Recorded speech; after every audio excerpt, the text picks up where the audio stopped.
موسیٰ علیہ السلام کا واقعہ مختصر سا ہم ذکر کرتے ہیں کہ موسیٰ علیہ السلام کے پیدا ہونے سے پہلے فرعون کو کہا جاتا ہے کہ خواب آیا یا نجومیوں نے بتایا کہ بنی اسرائیل کے جو کہ مصر میں اس وقت رہتے تھے اور فرعون کے غلام قوم تھی، ان کے ہاں ایک بچہ پیدا ہوگا کہ جو بچہ بڑا ہو کر تیری سلطنت کی تباہی کا باعث بنے گا۔ تو فرعون نے آرڈر کیا کہ بنی اسرائیل کے ہاں جو بچہ پیدا ہو اسے قتل کر دیا جائے۔ کچھ عرصہ تک ایسے ہی چلتا رہا۔ پھر انہوں نے دیکھا کہ اگر ہم سارے بچے قتل کر دیں گے تو ہماری غلامی کون کرے گا، ہمارے کام کون کرے گا۔ پھر فیصلہ ہوا کہ 1 سال کے بچے زندہ چھوڑے جائیں اور 1 سال کے بچے قتل کیا جائیں۔ تو اس لیے موسیٰ علیہ السلام کے بھائی ہارون اس سال پیدا ہوئے جس سال کے بچے زندہ چھوڑے جاتے تھے، اور اللہ تعالیٰ چاہتا تو موسیٰ علیہ السلام کو بھی اس سال پیدا کر دیتا کہ جس سال کے بچے زندہ چھوڑے جاتے تھے، لیکن اللہ تعالیٰ رہتی دنیا کو دکھانا چاہتا تھا کہ اللہ کی کیا قدرتیں ہیں۔ تو اللہ نے موسیٰ علیہ السلام کو اسی سال پیدا کیا جس سال کے بچے قتل ہوتے تھے، اور لمبا واقعہ ہے۔ پیدا ہونے کے بعد فرعون کے محل میں جانا، وہاں ان کی پرورش پانا، حتیٰ کہ جوانی کو جب پہنچتے ہیں تو اس وقت جو ہے فرعون کے ایک آدمی کو مارا گیا ان کے ہاتھوں، اللہ تعالیٰ یعنی کہ ایک آدمی مارا گیا۔ تو وہاں سے پھر مصر سے بھاگتے ہیں اور مدین جاتے ہیں۔ مدین کہاں پر ہے؟ یہ موجودہ سعودی عرب کا جو تبوک ہے، تبوک کا علاقہ، اس سے اگر آپ شمال اور جارڈن کی طرف جاتے ہیں تو وہاں پر اب بھی یہ شہر موجود ہے، آبادی ہے وہاں پر، اگرچہ اب اس کا نام بدہ کے نام سے ہے، لیکن ساتھ بیکٹ میں لکھا ہوا ہے مدین بھی، کہ جسے پتہ چلتا ہے کہ واقعی یہ وہ علاقہ مدین کا تھا جہاں پر موسیٰ علیہ السلام آئے تھے۔ تو تاریخی طور پر یہ علاقہ، تو خیر، تو موسیٰ علیہ السلام مدین آتے ہیں، 10 سال یہاں پر رہتے ہیں، اور 10 سال یہاں پر رہنے کے بعد پھر مصر واپس جانے کا پروگرام بناتے ہیں۔ اس وقت تک ان کی یہاں پر شادی نکاح ہو چکا تھا، اپنے گھر والوں کو ساتھ لے کر چلتے ہیں۔ تو رستے میں رات کا وقت تھا، سردی کا موسم تھا، تو ان کو ایک وادی میں دور آگ نظر آئی کہ آگ جل رہی ہے۔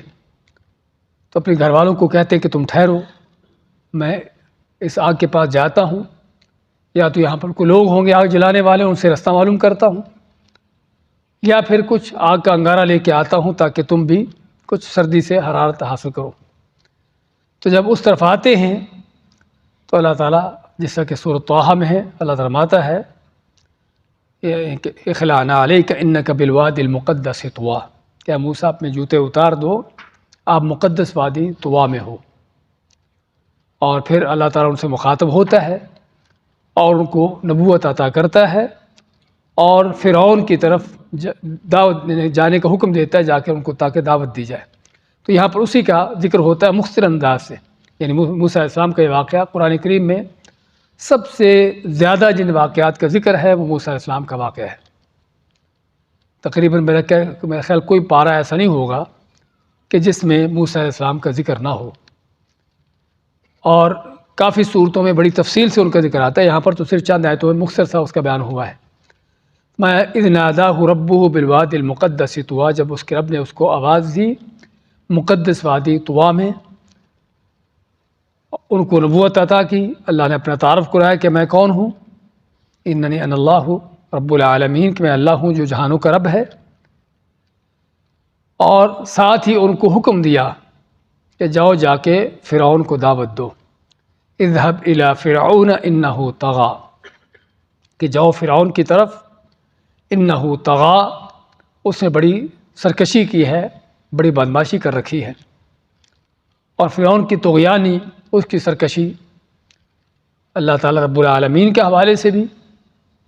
کہ اللہ کے مقابلے میں آپ کو رب العالیٰ، اپنے آپ کو رب العالیٰ کہلاتا، جس طرح کہ آگے ذکر آ رہا ہے، اپنے آپ کو رب کہلاتا، حالانکہ وہ بے ایمان خود بھی بتوں کی پوجا کرتا تھا، لیکن پھر بھی اس کے باوجود اپنے آپ کو سمجھتا کہ میں رب العالیٰ ہوں۔ اور مصر کے اس چھوٹے سے خطے پر، کیونکہ زمین کے لحاظ سے دیکھا جائے تو مصر کتنا بڑا ہے، آج کا مصر بھی کوئی زیادہ بڑا نہیں ہے، چہ جائے کہ فرعون اس کی حکومت تو صرف موجودہ جو قاہرہ ہے اس کے آس پاس تھوڑا سا علاقہ تھا، لیکن جس طرح کے بعد اس طرح کے مغرور لوگوں کا حال ہوتا ہے کہ اللہ تعالیٰ جب ان کو تھوڑا بہت کوئی حکومت اقتدار کو مال و دولت دیتا ہے تو ان کا دماغ خراب ہو جاتا ہے اور سمجھتے ہیں کہ پتہ نہیں وہ کیا بن گئے ہیں۔ ایسے ہی فرعون کا حال تھا،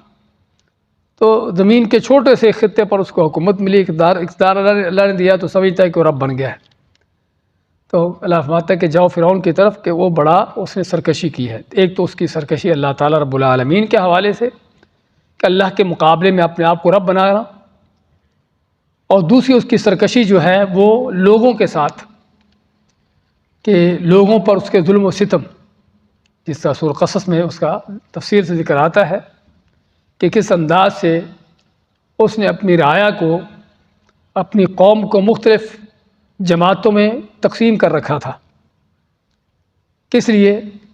کہ تاکہ اس کا تسلط حکومت چلتی رہے۔ عربی میں ایک مثال دی جاتی